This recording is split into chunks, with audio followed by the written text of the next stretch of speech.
Bonjour, bienvenue sur le plateau de Media Impact, notre rendez-vous hebdomadaire de votre émission fétiche de vous à nous.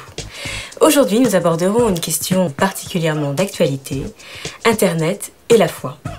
Alors bon ou mauvais ménage, la foi au risque des nouvelles technologies de l'information, est-ce que ça patauge ou ça déménage? La suite en images.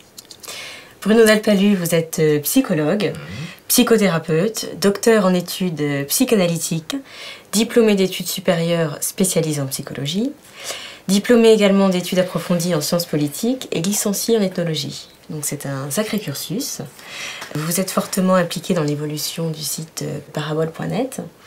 Alors qu'est-ce qui vous a amené à adopter ce projet dès sa fondation et à le soutenir dans son développement dans la durée ?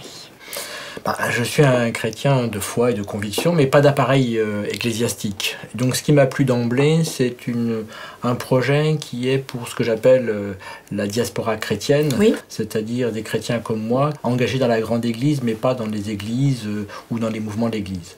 Puis le deuxième point, c'est la vision midrashique, c'est-à-dire que j'avais envie de partager cette idée qu'on peut interpréter la Bible d'une manière plus symbolique, oui. Et donc c'était l'opportunité et je l'ai saisie. Patrick Guézen, vous êtes quant à vous le webmaster et le fondateur du site parabole.net. Donc votre passion pour le graphisme, les nouvelles technologies et le monde des médias n'est plus un secret pour personne. Qu'est-ce qui vous a amené initialement à lancer le site parabole.net, qui a été à mon avis un travail considérable depuis quelques années? Alors, merci pour le mot considérable. Effectivement, c'est vrai que c'est un site qui, on peut le comprendre quand on l'inscrit dans un parcours de vie. Il y a eu un moment dans ma vie où j'ai eu envie de dire, de communiquer certaines choses, certaines valeurs qui étaient importantes pour moi. Alors, le choix du support, ça aurait pu être le livre, mais à ce moment-là, c'est sûr que Internet, c'était le vecteur qui me permettait à la fois d'exprimer des choses importantes, mais aussi de faire participer des gens.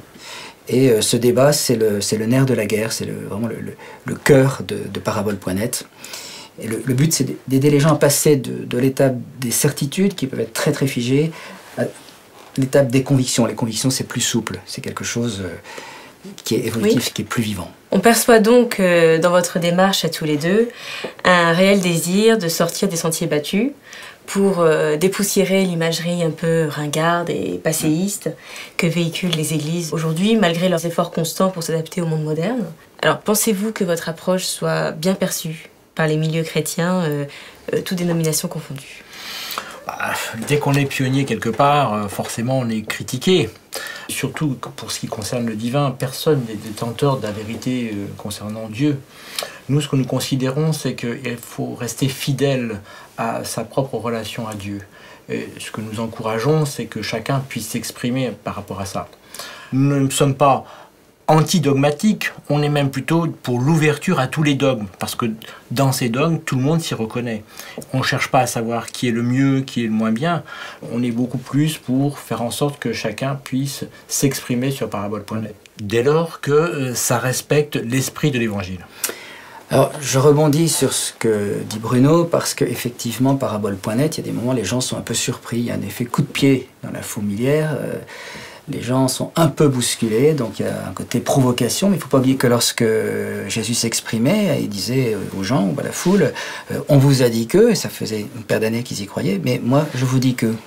Et donc il y avait une espèce comme ça de phénomène d'effet de surprise, et Jésus n'utilisait pas la langue de bois, il utilisait plutôt un autre langage qui est celui des paraboles, et l'intérêt des paraboles, c'est qu'il y a une certaine prise de risque, c'est dans l'instant T, c'est-à-dire on peut toujours le relire ou le comprendre d'une manière différente. Donc il y a un peu une dimension, je dirais, d'événementiel dans la parabole.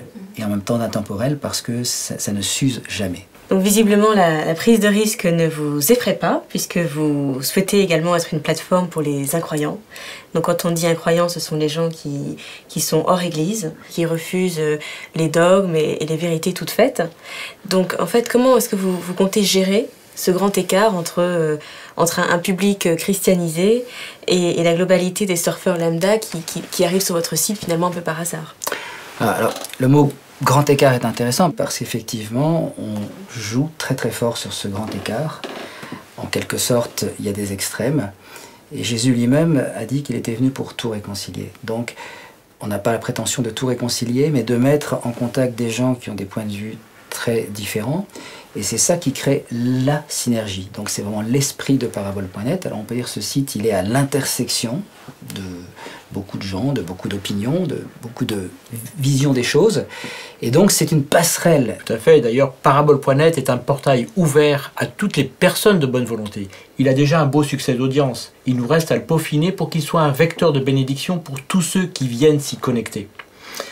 C'est vers cela que nous travaillons, nous sommes ouverts aux nouvelles idées, aux nouvelles collaborations qui valoriseront cet espace d'échange pour que, dans une société hyper moderne, en mal de foi, eh bien, on soit de plus en plus nombreux à venir s'y retrouver et à venir réfléchir ensemble. Eh bien, nous terminerons donc sur ces belles paroles qui vont, à mon avis, vous donner très envie de passer beaucoup de temps sur www.parabole.net. Merci à Bruno Nalpalu et à Patrick Guézen d'avoir accepté de venir sur le plateau de Média Impact pour répondre à nos questions. Quant à moi, je vous retrouve la semaine prochaine dans De vous à nous, l'émission qui fait vraiment la différence. À très bientôt. Malin,